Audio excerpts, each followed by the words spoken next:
Welcome back to another episode of the My Latin Life podcast. Since 2014, My Latin Life has been your trusted guide to traveling and living in Latin America.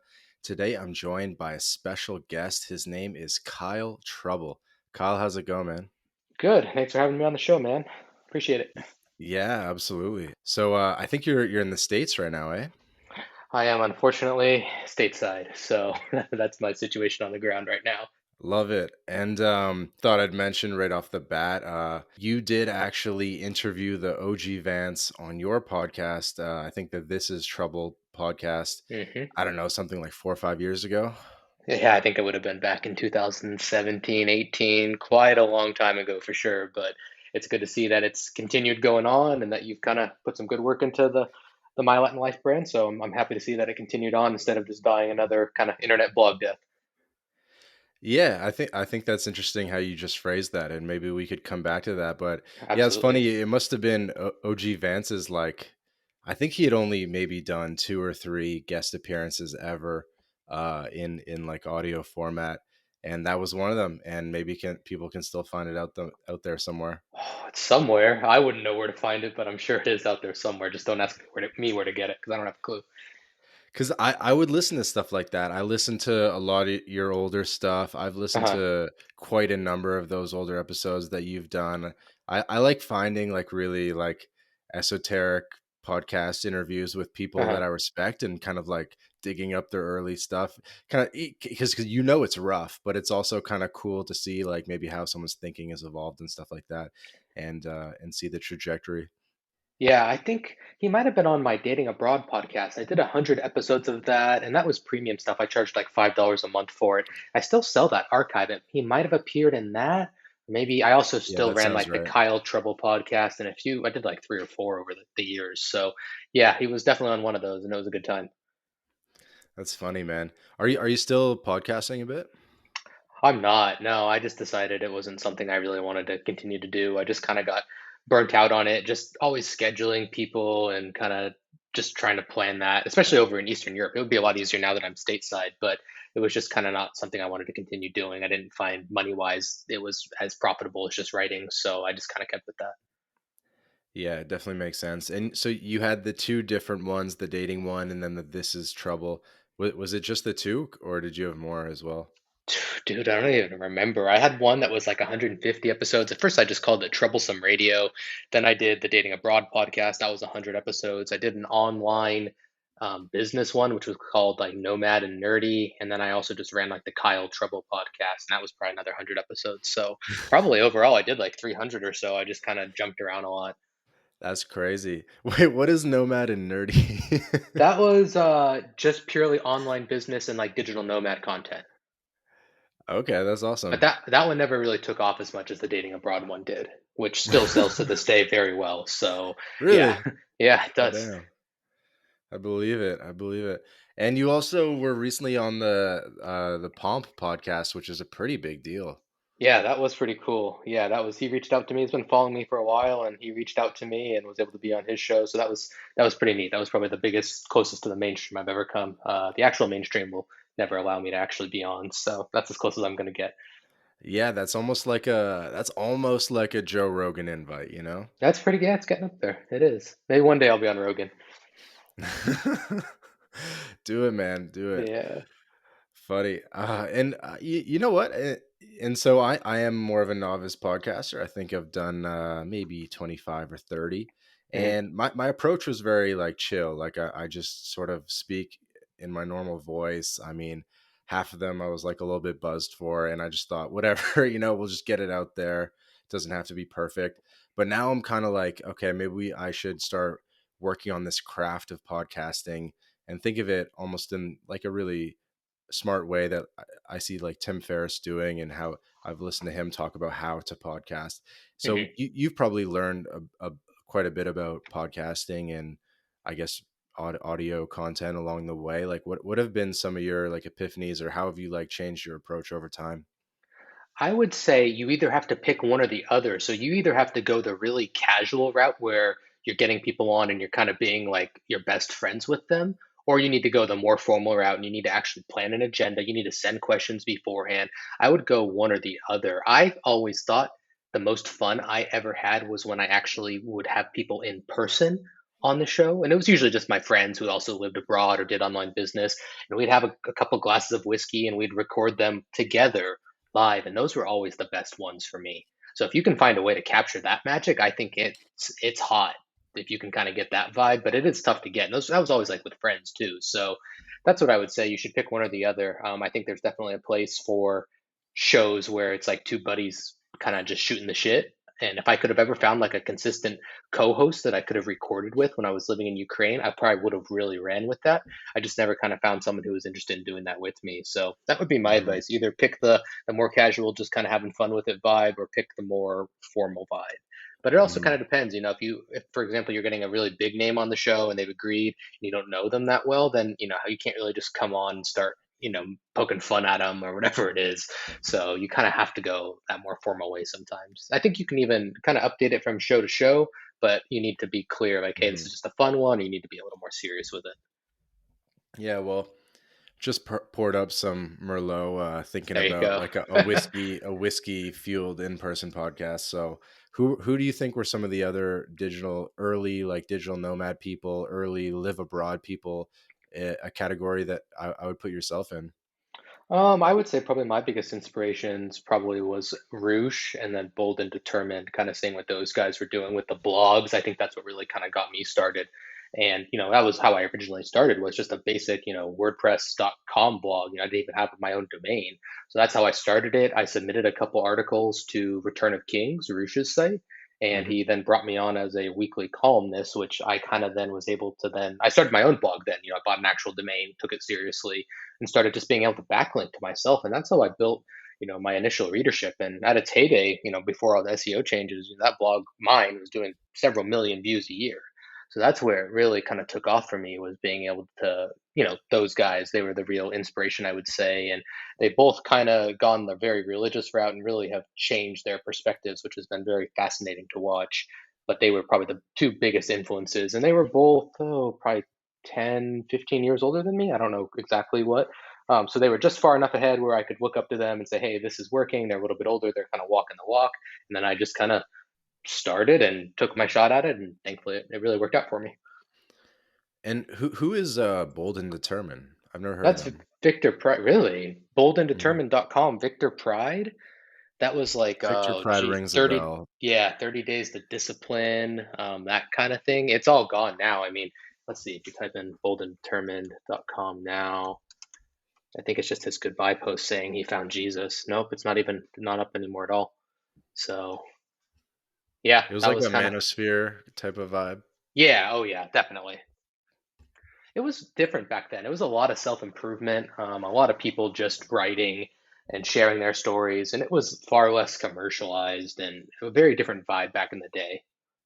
Let's talk about Rusha, I guess, for a second. It's interesting. Yeah. You know, I'll preface this by saying, we do things clean around here. We keep this will be a PG 13 podcast episode, but like, how deep did you get into it? Did you read like A Dead Bat in Paraguay? Did you read the other books? I guess you I obviously were contributing to one of his websites.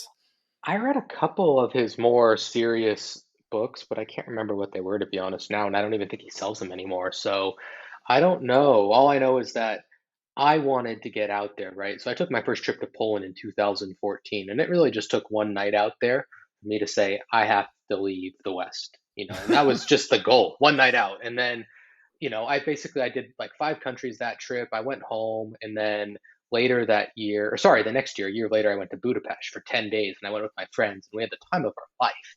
And then I was really sold. So then that fall, I took a trip to Colombia, where I actually met our mutual friend Jake Nomada. And Hmm. then after seeing him, I mean, he was like broke as hell at the time. He was making like $1,000 a month, What year was this? 2015.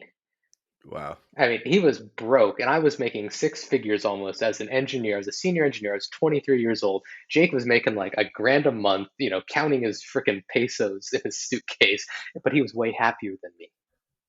I was just like, what am I doing wrong with my life? And that trip was in November. I think I came home like on November 25th, and on December 15th, I had a plan already to leave. Because I remember that day, I called my parents and said, I know, I went to college and I got this degree and I got a really good job now, but I'm quitting the job and I'm going to be a blogger. And I said, I'll be home for Christmas in a week, and you guys can ask me questions then. And that was pretty much it. And then February 16th, I quit that job. So yeah, basically that final straw of seeing Jake was like 3 months later, I was gone. He was the inspiration. I don't want to give that guy too much credit, but he was definitely somewhat of an inspiration. Not an inspiration. I shouldn't say that, but he was just like it was a catalyst. Like, what am I doing wrong? Why is this Right, like guy a like? data point, Yeah. like someone that you can point to and be like, all right, it's hmm doable. I'm like, yeah, his I life mean, is so much better. if this idiot from Kansas, I hope Jake you're listening. Um, No, it was really the final straw. I'm like, yeah, this guy is so much happier than me. But like, what am I doing with my life? So that was it. yeah, I'm fucking around because yeah, Jake's gotta get on the show at some point. But no, that's actually nuts that you met up with him in 2015. How did you guys get connected? And was he already like putting?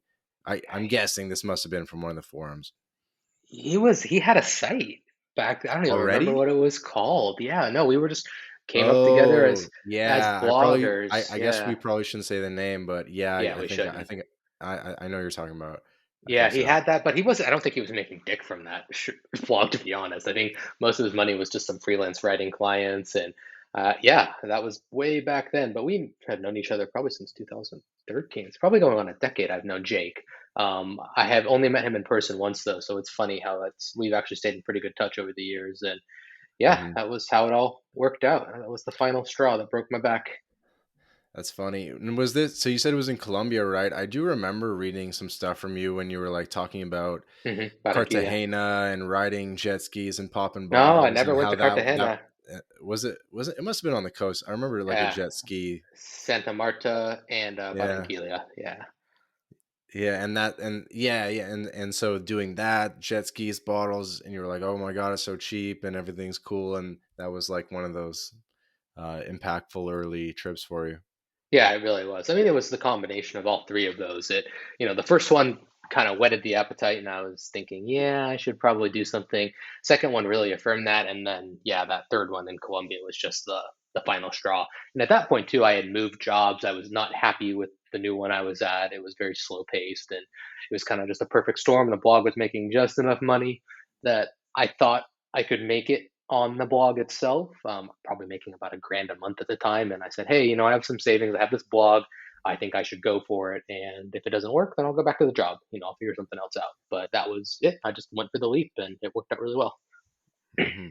So what type of engineer were you? I was a data systems engineer, so I worked on all of I basically supported the very expensive machines with, thousands of hard drives in them. So I started out actually working for the vendor, a Japanese company, and then I got fed up with them because I wasn't moving forward as much as I wanted to. So I then became a customer of that company and basically was just a data systems admin. So yeah, I ran the data centers for basically a think tank for the government. That's pretty cool. Like, so that would be very in person because it's like mainframes and that type of stuff. So that was not Yeah, gonna get remote. no, definitely not. And then how did you go from being doing like kind of like networking infrastructure stuff to doing sort of like blogs and affiliate marketing and everything? And you must know how to code at least like a little bit, right? Like couldn't like was getting Basics. like a wasn't getting like a remote coding job or maybe like SecOps job or something like that. Was that like in the table like a remote tech job?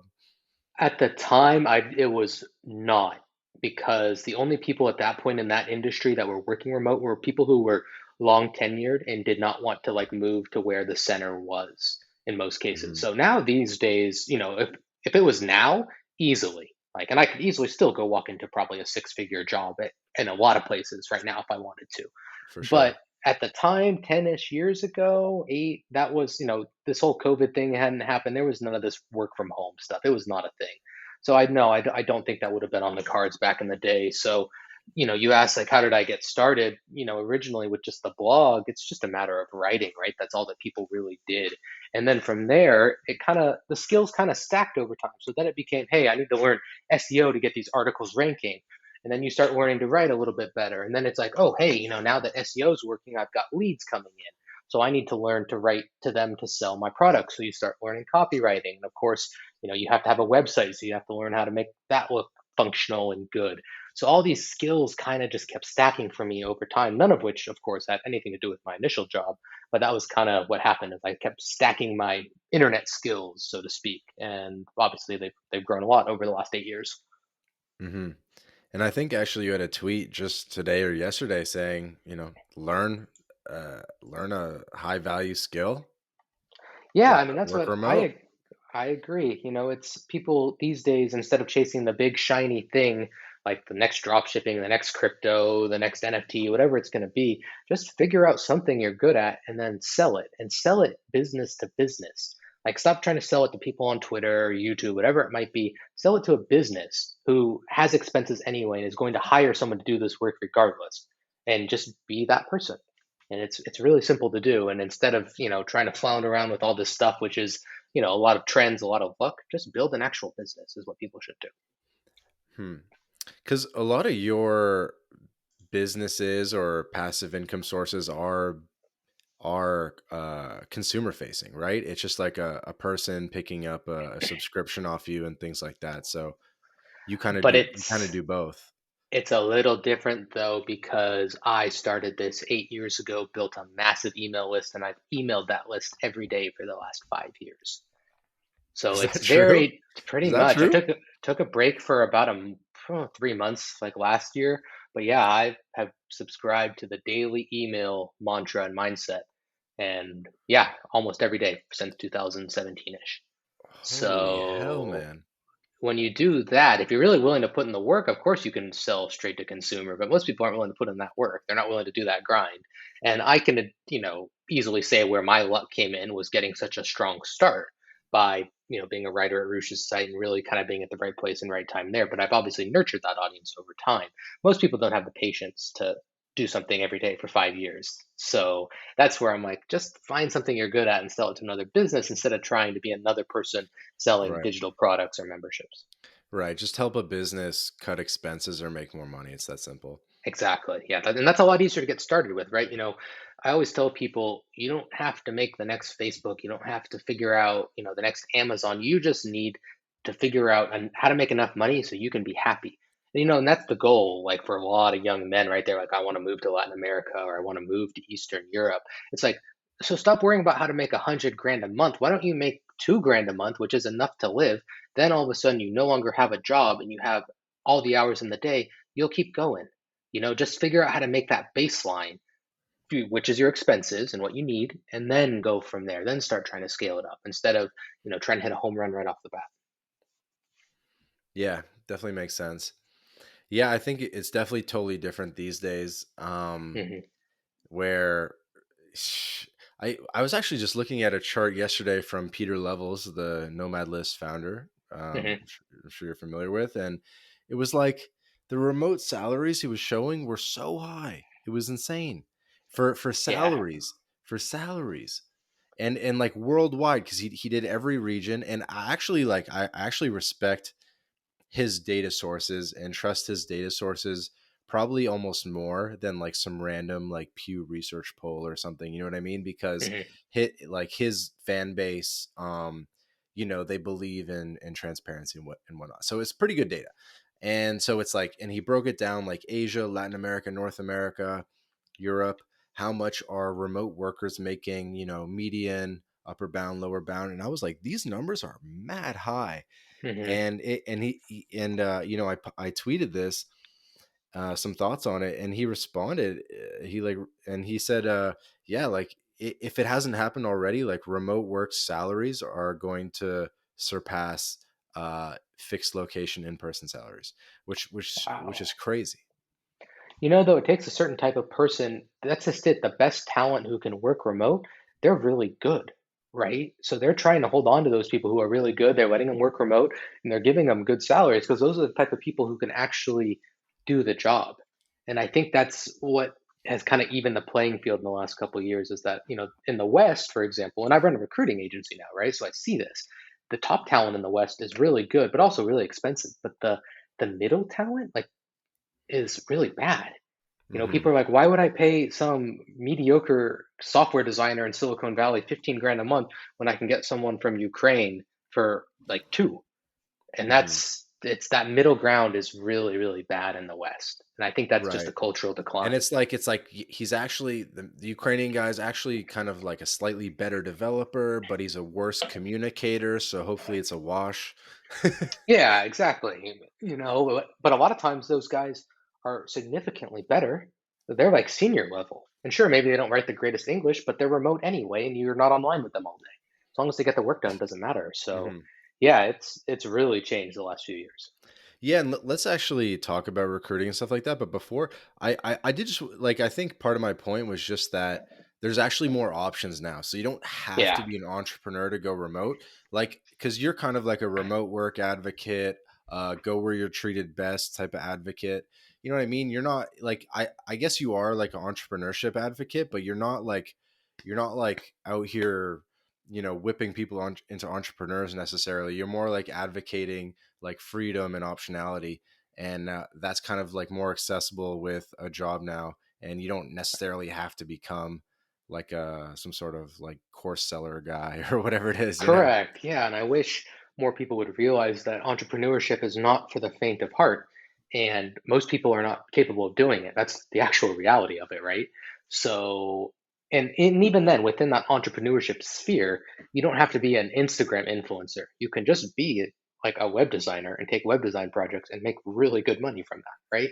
You Hmm. don't have to be the person on Instagram posting stories all day, and like most people don't want to be that person anyway. It takes a special kind of person to want to just film everything and post it, and then you're always just the center of attention, and there's all sorts of downsides that come with being really famous. So that's what I would Hmm. say.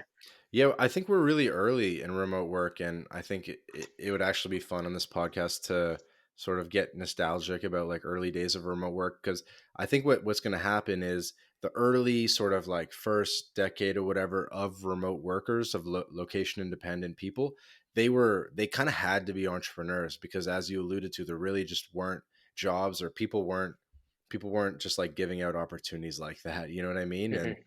I mean, yeah, and so it was kind of like maybe the split before was like 80-20 entrepreneurs to employees type thing, and then now, maybe a decade later, that split might be 80-20, the reverse direction, where it's like Hmm. 80% employees, 20% entrepreneurs.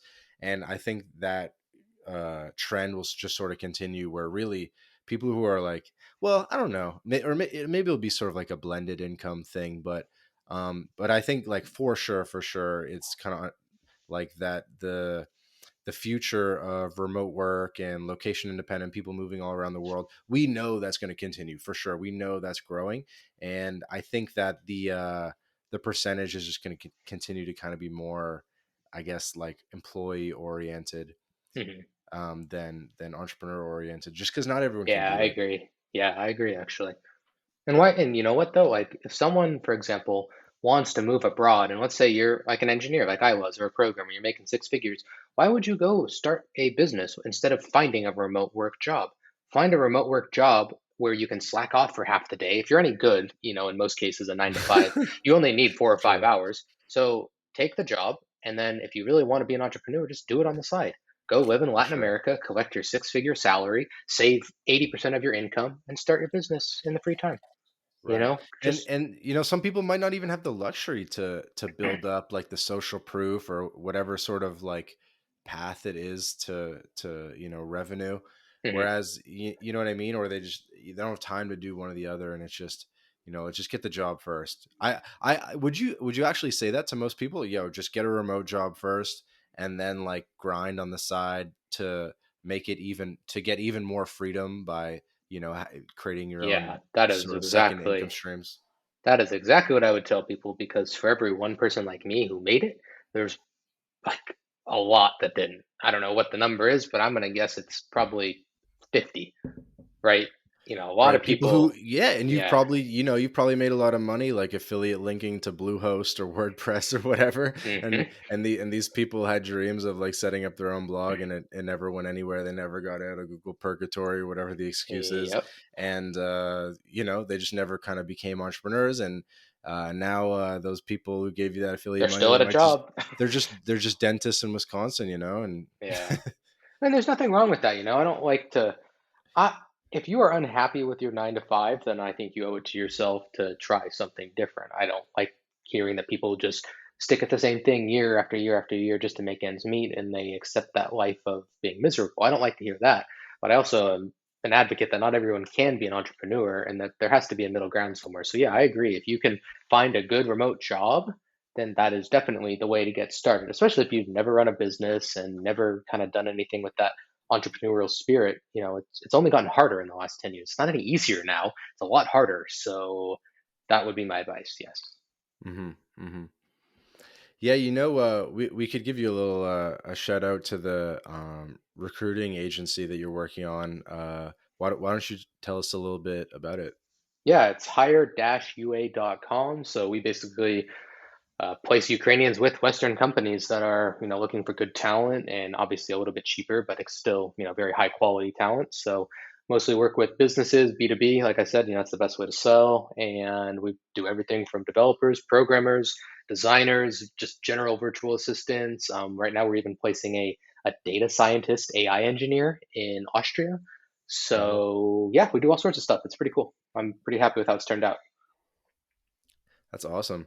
And you're working on it with Ryan Booth, who I believe is also Nope, I'm Canadian. working on it. Just me these days. Ryan still brings in some leads, but I'm the only one now. Gotcha, gotcha.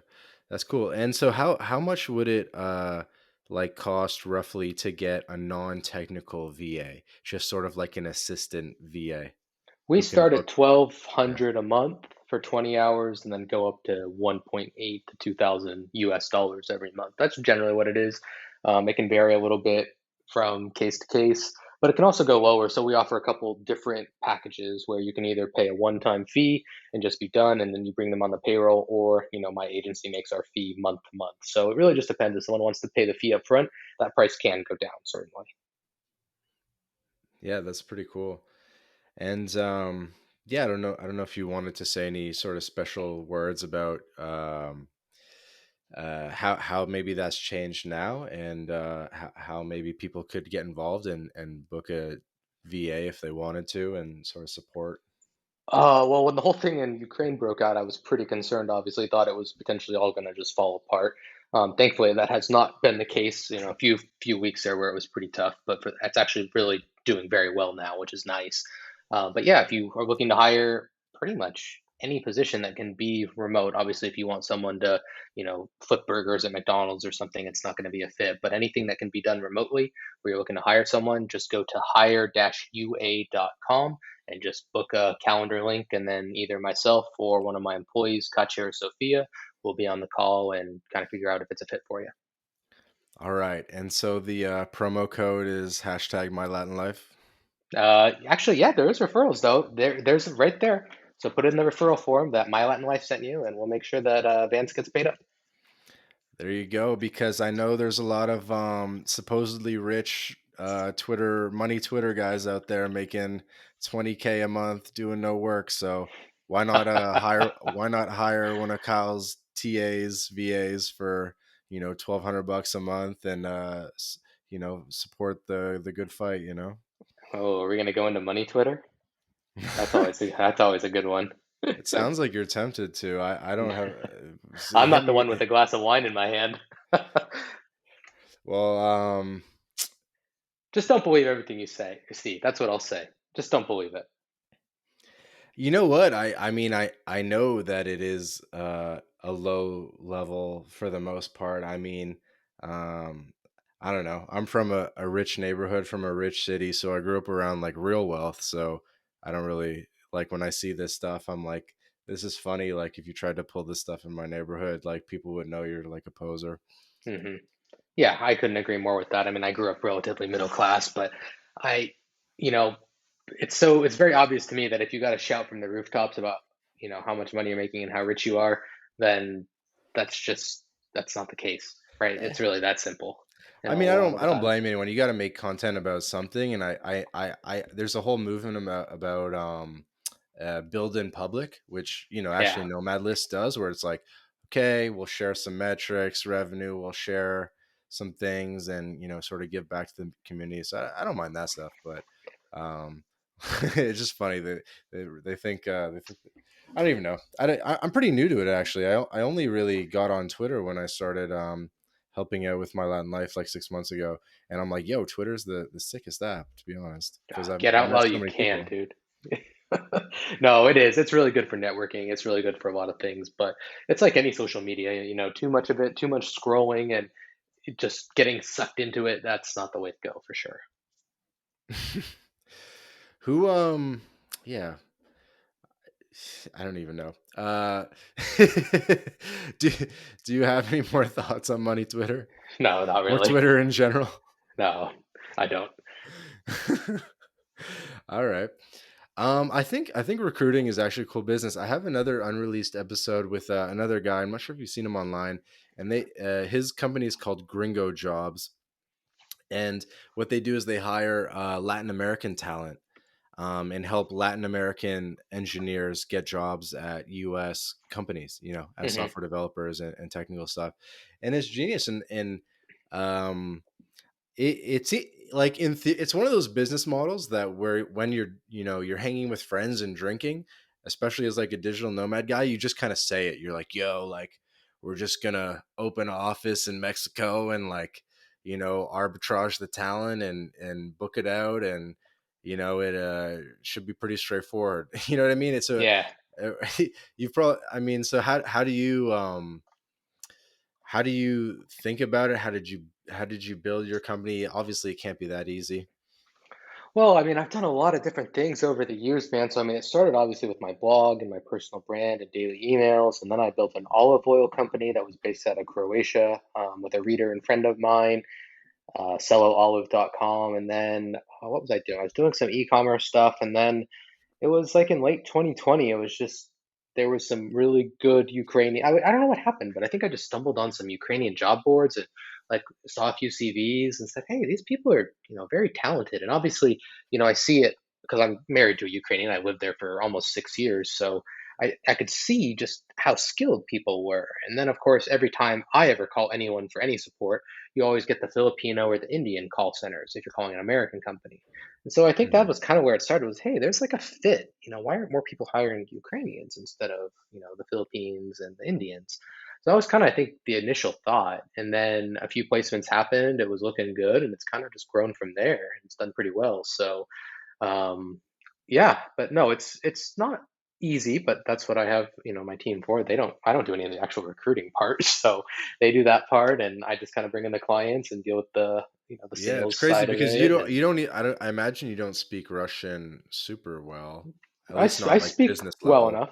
No, definitely not. But no, I don't need to. They handle everything, and obviously, we pretty much are only sourcing people who speak English, so that helps in my Right. case. But yeah, I'm not the one looking through all the CVs and the job boards and everything. That's what my team is for. And then, as candidates get scheduled, they might ask me to verify a few things or look at one or two. But for the most part, I'm pretty hands off now, which is good.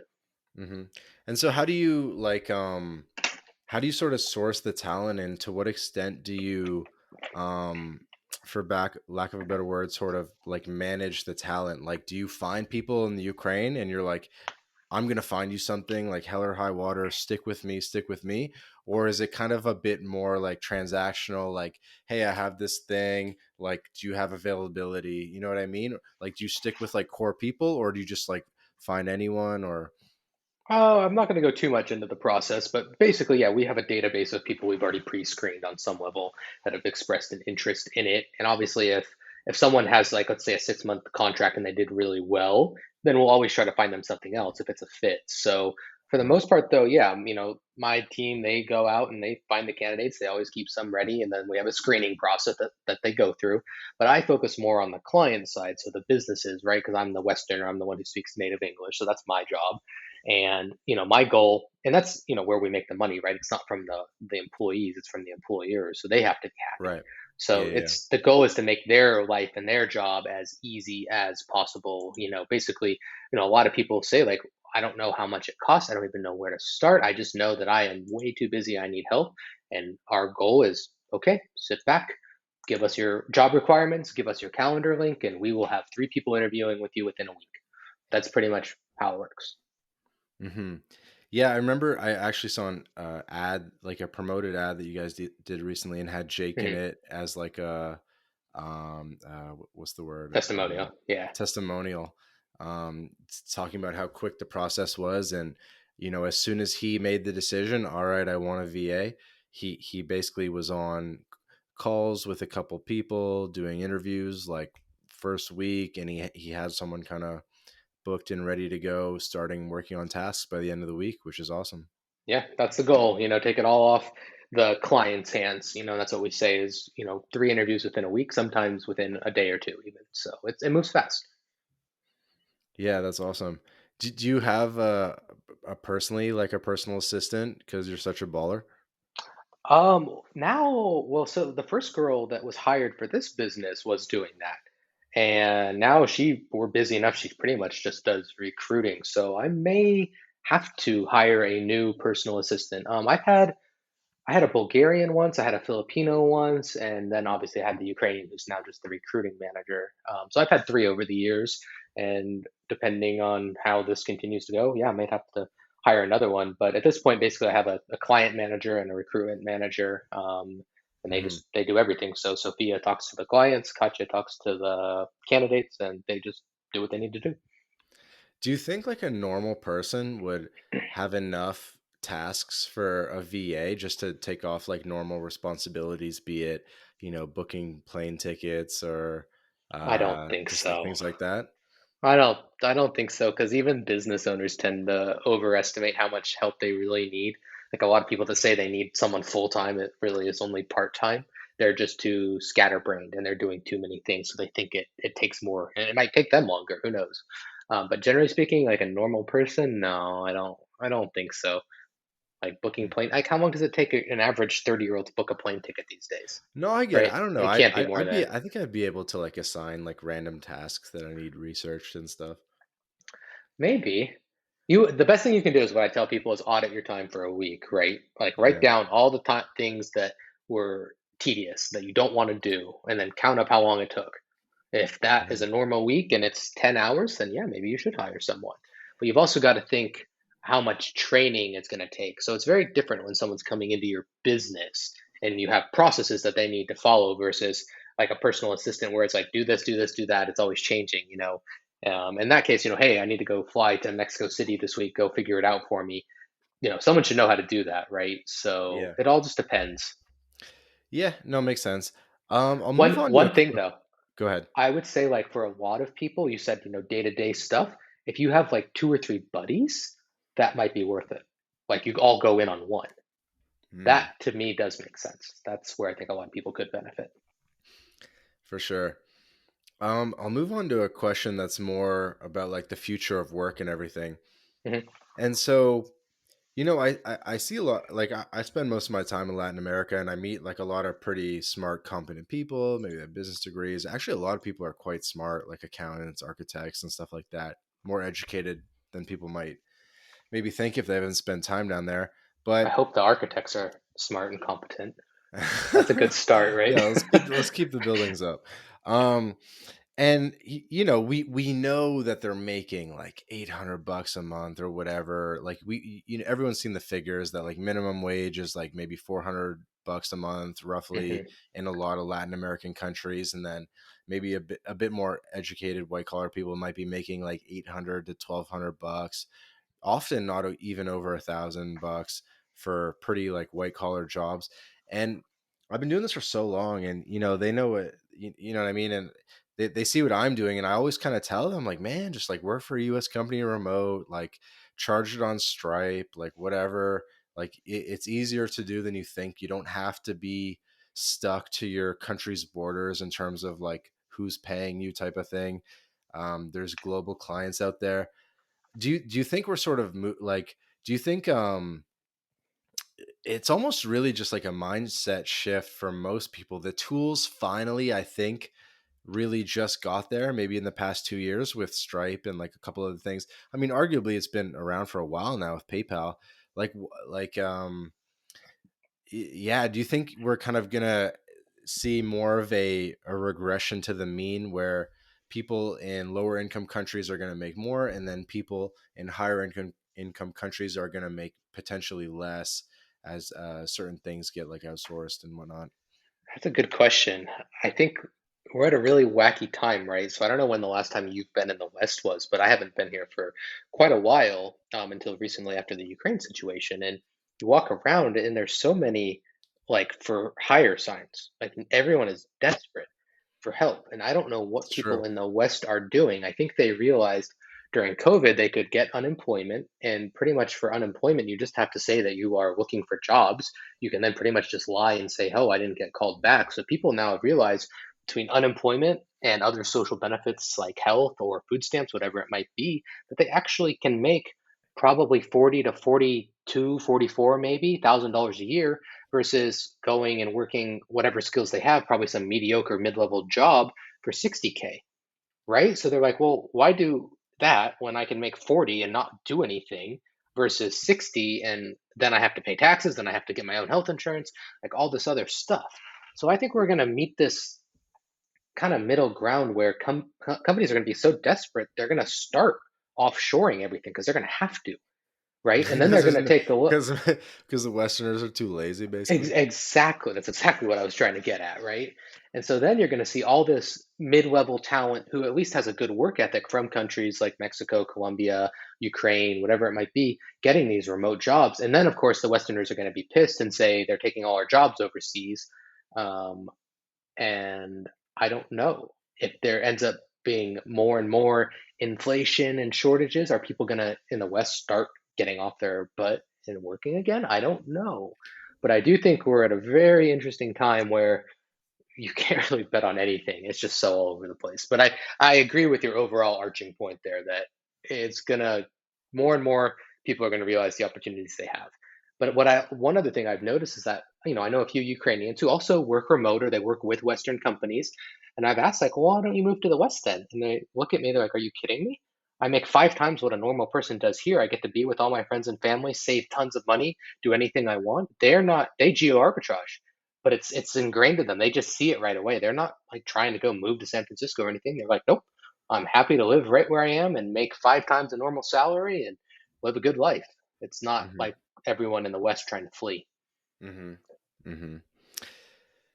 Um, yeah, I have a couple questions here. I'll Yeah. ask the most kind of fucked up one first, just for entertainment value. So, Uh oh. so, like, why don't, so if you just assumed, like, on average, like a most, sort of like a base competency in English, in the candidates that you're looking for, and maybe a base competency in like a couple different things, why don't we really just go to like the people in the world that get paid the lowest? This is actually a humanitarian question more than a fucked up question, but why don't we just go to the places in the world where the salaries are literally the lowest in the world, but at least the internet's like reasonably stable, and we just pay them, and we just pay them like literally 5 times what they're getting paid, and it still might only be like 5 7 bucks an hour or whatever it is, like very economical. Obviously it's like more difficult to do this, from a execution standpoint in a couple different ways, but why don't, like Ukraine is like pretty like mid market at this point, you know what I mean? And obviously you have ties to be there, you have family connections and stuff like that. Obviously, Hmm. you personally should keep doing Ukraine because that's your bread and butter. I get that, but why don't we get other people doing a similar business model, and they just go all around the world to the people who are almost in like the worst sort of situations, or who need the work the most, and we just like feed it to them. And I feel like they're like that's what would normally happen in like a normal functioning economy with like free flows of capital and free flow of labor. But obviously we're sort of tied a little bit by the nation state system and a couple different sort of global systems that impede this. But Why don't we just like get the money into Bolivia, get the money into anywhere that has But internet whose but is still money? cheap? You know what I mean? Like, what do you mean? Well, I mean, yeah, like those people in Bolivia would love to do that, but where's the companies that are giving the jobs? Well, I mean, Right there, they're but the it's a roadblock. global outsourcing market, right? And so they could outsource to Ukraine or whatever. And if Bolivia is only like $3 an hour or whatever it is, like, but the whole thing is you just need the infrastructure. You need someone running an operation there. I get where you're coming from, but you also got to look at the fact that, like, companies in the West, there's certain expectations. Like, for example, if you call Apple support, you're expecting to speak to someone who knows their stuff, for example. And I mean, they've already done this, obviously, in India Right, and the right, right. Yeah, no, Philippines. I said like assuming like base competency because I know that there are people out there that are talented and people that have drive, and we kind of like I guess we're still at like a low hanging fruit stage, and I think like the future of this like sort of like tech recruiting outsourcing market is that it'll eventually have to make its way like the whole way to the margins. Yeah, I think it will. I mean, I think the hard thing is that the big companies, they need it at big enough scale, right? So, for example, Hmm. Microsoft can open a call center in India, and they know they need that volume. But someone like the businesses I usually work with, which are typically say 5 to 20 employees, they don't need a whole center, right? So then if it's the big companies, you're saying, hey, why can't we go to Bolivia and give thousands of people good jobs? It's those big companies have to be on board and say, hey, we're opening a whole center. And at that point, they also have to have really Hmm. good SOPs in place. They need physical infrastructure. They need obviously just, standard processes. And they also then have to start accounting for turnover. Like, what's the population of Bolivia, for example, and how many of those are, baseline competency? And then it's a call center, so we're going to have huge turnover rates. So how quickly are we going to run out of all people in Bolivia, right? So those are questions that the big companies have to probably ask themselves. And the small companies, like mine, for example, who I work with, you just kind of go with the more sure thing. I think Hmm. that's just my Yeah, thoughts. no, no, Just a yeah. guess. I think it's because we're sort of early in this outsourcing industry where Tim Ferriss and whatnot, like they kind of invented this whole idea of VAs and outsourcing maybe in like 2008, 2009, Hmm. and so we're still like pretty early. But I think like eventually it'll really make its way out to the margins type of thing. Yeah, I mean, it's going to be interesting to see how it evolves over the next 5, 10 years. It's going to be a very different time in the world, as they've all kept saying for the last few years. So it'll be Mhm. interesting to see how it turns out. But you know what? I'll also give you, Kyle, like sort of like a counterpoint that actually um, uh, speaks well to what you're doing, which is I saw like a tweet recently from Sam Parr, which is like the My First Million guys. I think you've maybe seen them on Twitter. There's like the two guys. No, I don't think I have actually. They're pretty big. They're pretty big. I'm sure you actually do. I'm just maybe not describing them well. But they had a tweet, and it was like, give us examples of a business that's doing more than $50 million in revenue a year. That the majority of the work is done by contractors instead of full time employees, and um, I don't have it open in front of me to see what the responses were, but I thought it was a very interesting question to put out on Twitter and to put to the public, which is like, it's true that when you get to the sort of the upper echelons of like good businesses, like really, they're always very um, like full-time employee focused, and they're not necessarily contractors. I don't know if Hmm. it's just like a problem of like herding cats or something, but like what are your thoughts on that? Are have you seen success like have you seen examples of like really big, 8 9 figure billion-dollar companies where really like the contractors are the doing most of the work? Maybe Agora copy or Agora Financial, those copywriters, but I think they all Mm-hmm. bring them in house. I don't know. I don't know, man. I can't think of one off the top of my head. Because it's interesting, right? Because we're still basically in this world where we're basically still in this FTE world, like a full-time employee world, and there's healthcare and dental, and we've actually recently moved out of a world where back in the day in our parents' age in the US and in Canada, it was all about pensions, right? and you'd get a Hmm. pension, and you'd retire at 65 and you get a pension. And then they actually kind of like the sort of American economy moved away from pension because all these pension benefits were just like literally like crushing companies. Like it was Hmm. insane. And so they moved to this like 401k employee matching 5% type of world where they're still full-time employees, but it's there's no pension at the end of the rainbow. They're just sort of like getting that like contribution. You know what I'm saying? Hmm. And so and then from there, almost like, somewhere like on that path down the line is a world where people aren't even employees anymore, and they're not getting that 401k 5% matching contribution. They're actually contractors or freelancers. And there's incentives for that because it sort of maybe like it gives companies more flexibility at the end of the day. And so we're kind of like slowly like moving along the spectrum. Hmm. Yeah, I agree. I think it's yeah, I mean, obviously the pension system's totally overbloated. If you just look at the government ones, it's not sustainable. So yeah, I mean, companies are going to try to. At the end of the day, an employee needs to make more than they cost, right? It's just Hmm. economics. So people say, "Oh, that's slave labor," whatever it is. It's not. It's just how the world works. So yeah, I think we are going to see more and more people needing to become somewhat financially independent. I think even if you look at 401ks, people are starting to realize like, oh, well, hey, I've worked my whole life, I've saved up, but what good does it do me if the dollar is worth 25% of what it used to be, and there's shortages or there's massive inflation, or whatever it might be. Everything's gone up in price. So people are, I think, our generation realizing more and more, you have to just like kind of go at it yourself on some level. You have to be thinking outside of the system. You have to make your own investments to a certain degree and kind of just be willing to call the bullshit.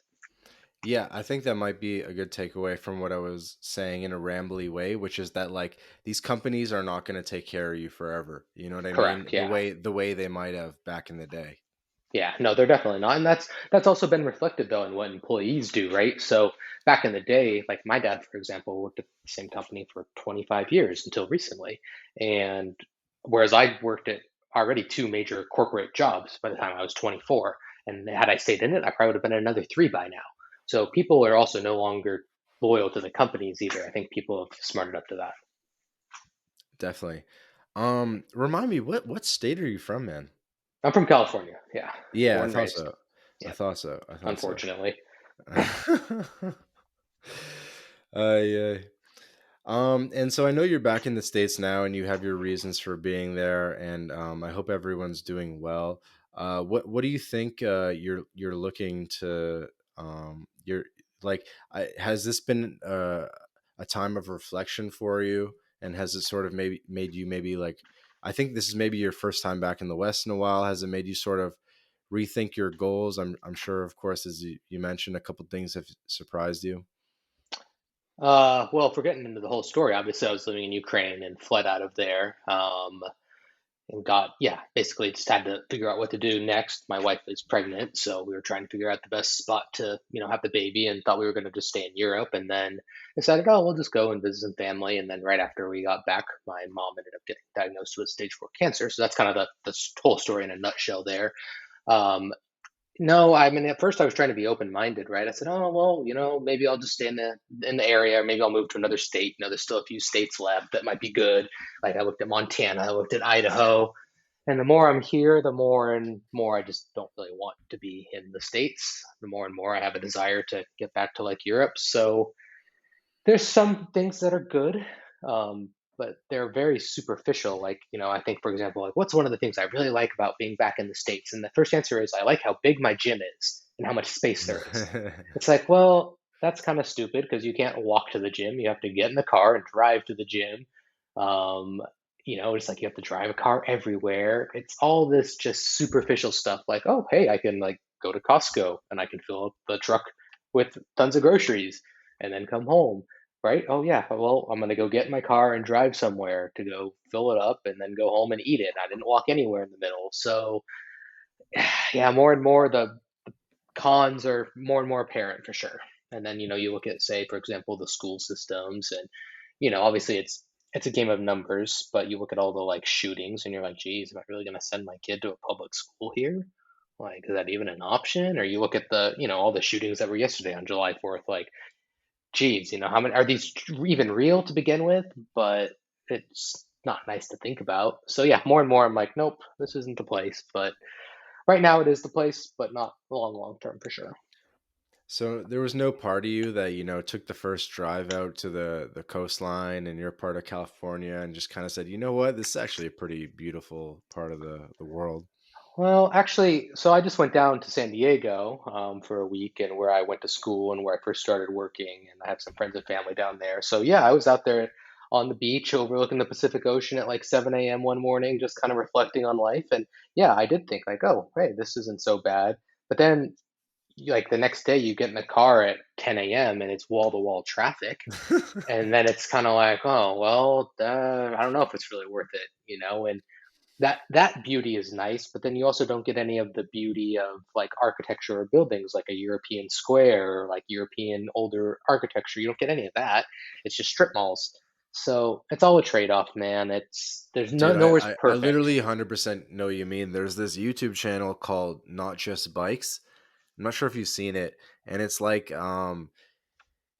this Canadian guy that lives in Amsterdam, and he just like rails against car-based infrastructure and like how it basically like turns like Canada into like a nanny state and kind of like Hmm. always compares it back to Amsterdam What's it called? and not just bikes. And it's like, all about the benefits of public transportation and sort of like integrated walkable communities and just like bolstering the idea of walkability instead of like what's the word, like bedroom suburbs Hmm. with like no like amenities type of thing. And so it's all about that. And it's like, like when you're in these like suburbs that you have to drive a car everywhere, you never see kids outside, like partly because of the danger, partly because they have nowhere to go. Or if you're like in Netherlands or elsewhere in Europe, like kids are like, they're able to walk themselves to school, they're hanging out in the public square, and they're just able, Hmm. they're not like sheltered in their house because there's literally, they're not trapped because they can actually kind of like get around. I agree with that. And I love Amsterdam. I love Holland. I think it's a great country. And I do love how just yeah sustainable it is. And I'm not against cars by any means. I'm not some person who's like, oh, you're killing the planet, get rid of your truck. But I like cars for leisure, not for necessity every day. That's where I'm Uh, like, this isn't my thing. That's how I feel about it, at least. Yeah, that's what I always loved about Europe, man. In Kiev, for example, all my friends, we all lived within 15-minute walk of each other. Could be as simple as, hey, you want to go get a beer? Yeah, let's go. Meet you there. Okay, cool. See you in 10 minutes. That kind of stuff. And just that ability to walk everywhere, the gym, the grocery store, cafes, work meetings, everything, all being able to walk by foot is nice. It's a good way to live. Dude, tell us a bit about Kiev and what the vibe was like with like, there's obviously a massively growing expat community every year. The word was getting out. It was getting saturated to the point where people were like, "Oh, this is like Medellin level, like too many gringos." But no, but really, I mean more like what like bring us into the vibe of like there must have been cool like internet entrepreneurs. What is it kind of like to organize something? What is it like to go out? What's it like to go to the restaurants and do cool stuff? Because I'm really more of like a Western Europe a little bit, but mostly a Latin America guy. But I know it's kind of a different vibe out there. Maybe you just like vibe us through what it would feel like. Yeah, no, I mean, so basically in Europe, right, everyone kind of tends to leave for the winters. A lot of people, I was one of the very few people who was actually permanently there. I would, stay for the winters. But overall, I mean, in the summer and spring and the fall times, there's crews of 10, 12, 15 people. A lot of them would go out to clubs pretty much every week and maybe even twice a week, go out, party. It was very easy to always just meet people for lunch. And that was what was so great about it being just so walkable and so close was that, and I think this is probably the case like in a lot of Latin American cities, like in like Mexico City, for example. Most of the expats I think live in La Condesa or Roma Norte or Right. Poblanco, so you can all just kind of walk out the door and meet when you want to. Yeah, good vibe, a lot of stuff to do. some even decent river beach scenes in Kiev in the Hmm. summer. Hmm. And of course, the biggest thing is that the days are really long. It doesn't like sun doesn't go down until 9:30, 9:45, 10 p.m. sometimes in the summer. So it's really just like the endless summer. Some of those days they are just so long, and it's just spectacular for it to be 10 o'clock and it's still pretty light out, and then it's just some spectacular sunsets as it goes down too. So yeah, a good growing nomadic kind of community. A lot of people live in there and kind of just starting to integrate themselves. It was nice. And you had been there for like many years. Were you like hosting people? Like, did you put people up on your couch or Oh, hell no. ha- Hell no. Are have you it? kidding me? Absolutely not. No. Like, No, I but mean, you met you like people would come through though, and you must have met up with a oh lot of yeah, the like big hundreds, names kind of over the years. hundreds. Yeah. No, I mean, I was always known too in a lot of circles as just one of the guys who was permanently there. So yeah, all the time I'd get someone new hitting me up asking for information. No, I don't host any random people really for the most part. I'm not like that. I'm not so generous. But yeah, no, a lot of people came through and it was a really good place. Have you ever met the Tate brothers? I have not. I think they I'm came just there sometime, but no, I've never met them actually. They're in Romania, I think, is where they're based out of, right. which I've never been Um, to. It's one of the few countries in Europe I haven't. So yeah, just a hop over from. I mean, you practically share a border, Moldova in the way. yeah, it's pretty close. No, I've been to Croatia, Serbia, Bulgaria, and that region, but for whatever reason, Romania has eluded me so far. But eventually, I'll change that, I'm sure. Eastern Europe versus Latin America. Break that down for us a little bit. I've only ever been to just Colombia, which was Barranquilla and Santa Marta, and then what was it, Mexico City. So I don't have a ton of experience. Playa del Carmen. I think Europe, for the most part, especially Eastern Europe, is going to be significantly safer. I don't think that's a question anyone's going to really argue with too much.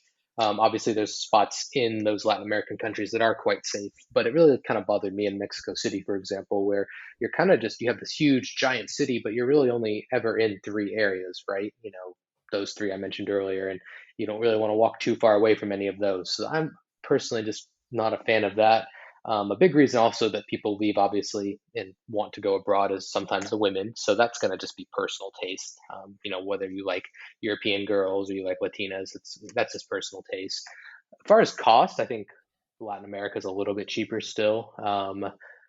But I think that's just kind of, again, that's kind of the trade off, right? A little bit safer, maybe a little bit nicer in a lot of parts of Eastern Europe versus Latin America. I think, too, you know, there's huge divides, right? So people would say like Poland or Hungary and Czech Republic are still Eastern Europe. And those are very, very modern places that I would say are nicer than even many places in the West, no doubt. And Ukraine, though, is a little bit behind that. But yeah, those places are not, wouldn't consider them third world on any level. So those are kind of just my general comparisons. Obviously, the weather is a little bit better in Latin America on a year-round basis. I would say actually the summers in Eastern Europe are probably a little bit nicer just because it's a little more mild.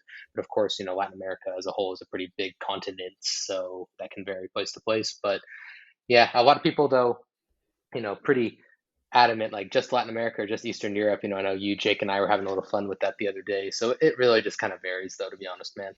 Well, you know what? I actually respect people the most that have done them all, so that they can at Yeah. least like compare and contrast.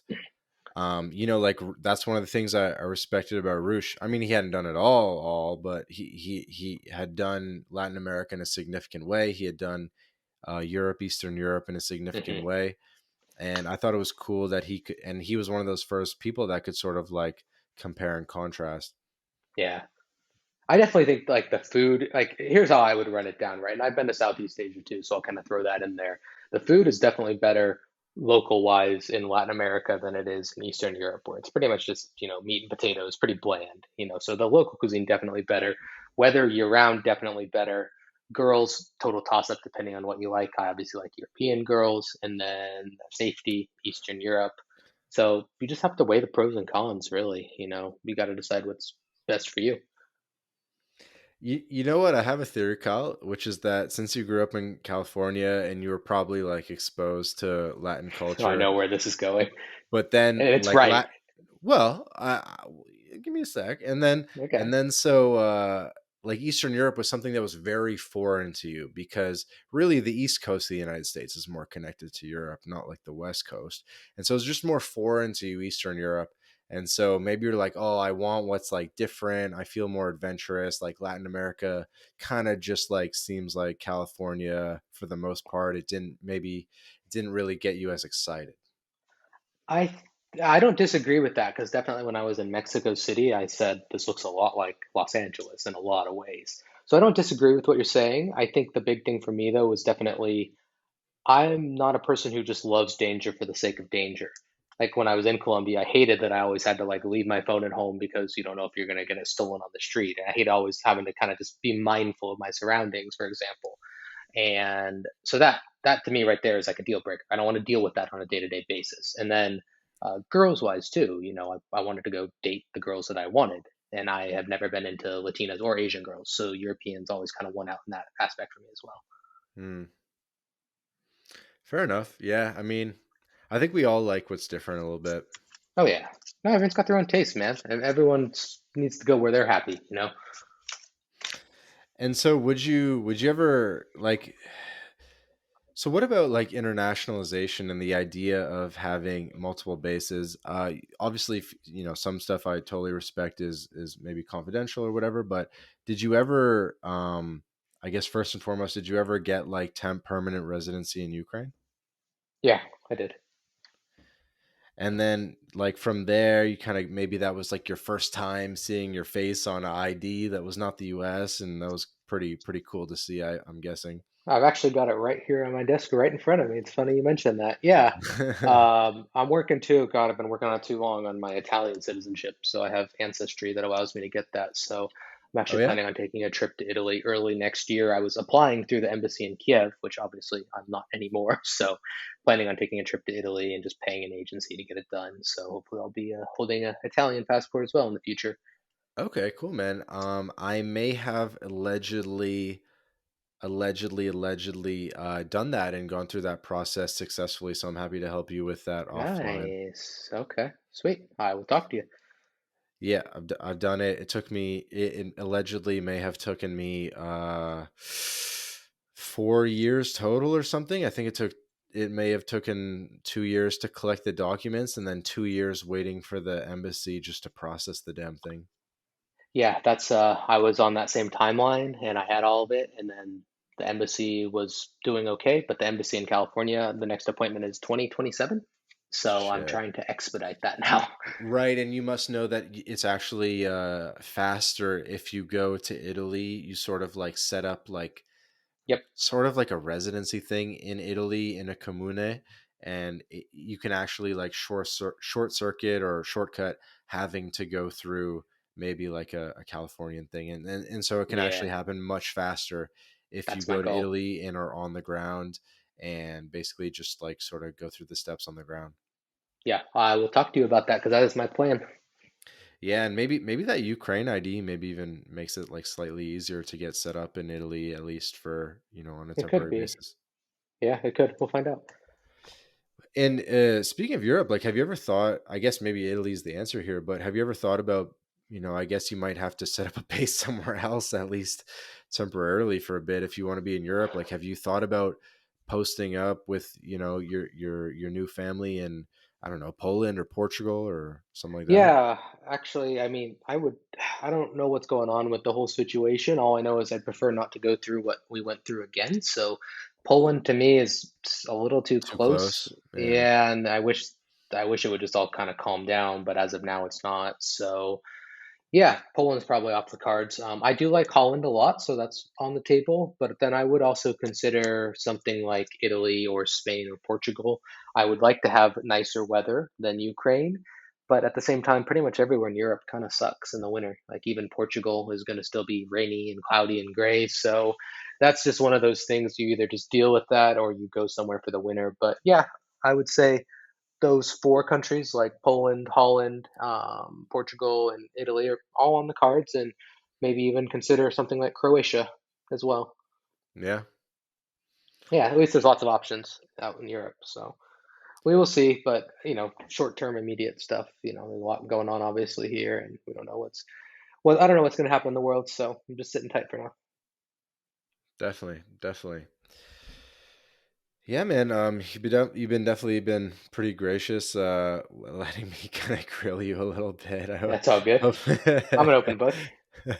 um, yeah, I almost am kind of like out of questions. Like, do you have any other themes or stuff that you thought would be cool to go over? Or anything that came to mind during our No, conversation? I don't think so, man. We covered a lot of bases. So yeah, I mean, thank you so much for having me on the show, and I'm glad to see that the brand is still going on with My Latin Life because I think young men That need was the these kind of last that resources. was Yeah. the last question I wanted to get to, actually, or idea, before we did our whole thank yous and stuff. Is, yeah, it is kind of cool, the idea of like, quote unquote, reviving an old brand or keeping something going, ensuring that things don't die out, because it is a shame when people build a bit of a legacy, or at very least objectively they build a website with like domain ranking and stuff, Hmm. and then just like let it die. You know what I mean? But Yeah. especially in this space, I think it's growing. Yeah. Do you think it's kind of cool, like what we're doing, kind of taking it in a new direction, talking more about internationalization, taxes, passports, residencies? Do you think it's cool? Yeah, I mean, that's what I think too, is that you guys, it's a good name, right? And it's just fun, and I love the way that your site looks now. I mean, it looks great with that pink on top and everything. So it's a good, like, fun vibe, and it's not tied to just a person or a brand. Like, that's something that maybe I should even look at doing, like with my original main site, which was thisistrumble.com. All sorts of info about dating in Europe and living in Eastern Europe information. Like, maybe that should be rebranded similarly to how you guys have done yours, with just much more than just surface level dating stuff. Obviously, I've got my personal brand, which is just attached to me and my name and my face. But yeah, I like what you're doing with it. And I think you know, it's gonna grow. This People are starting to wake up to how different it is. So I think people are gonna be finding out more.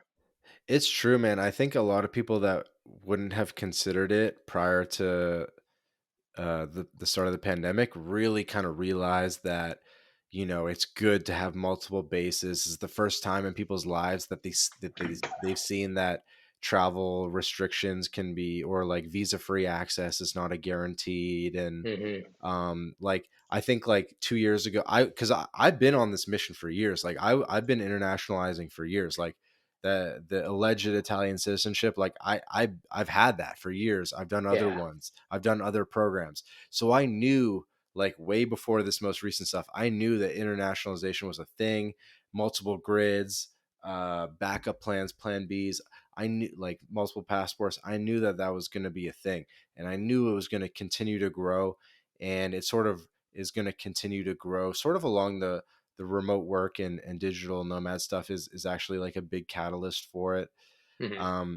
And I definitely knew that was going to grow, and it's cool now. I'm still just sort of playing around, but I definitely have big ideas for doing something really, really cool and really helping people internationalize, because I think every single person should have a plan B. Every single person Agreed. should have a second residency permit somewhere, a second travel document in some regard. Yeah, I fully agree, man. People are gonna need to, or else, yeah, they're gonna learn hard lessons if they don't. We'll put it that way. Yeah, not much more to be said. Everyone needs to be internationalizing, whether it be a passport by descent, like Kyle's talking about doing, or just putting in the time, like literally moving somewhere, or investment, just like spending the money on a passport. I mean, and there's lots of ways to internationalize that aren't necessarily a passport. There's, you can set up bank accounts, you can make a company more international than it currently is. There's definitely like a lot of different things you can do, but I think it's really important to not have all your eggs in one basket, right? Yeah, 100%, man. 100%. Sweet. Well, Kyle, thank you so much for hopping on and having this conversation today. Absolutely. I certainly appreciated hearing your perspectives, and catching up, finally talking, and hopefully we can find some ways to collaborate in the future. Sounds good. Thank you so much for having me, man. I really appreciate it.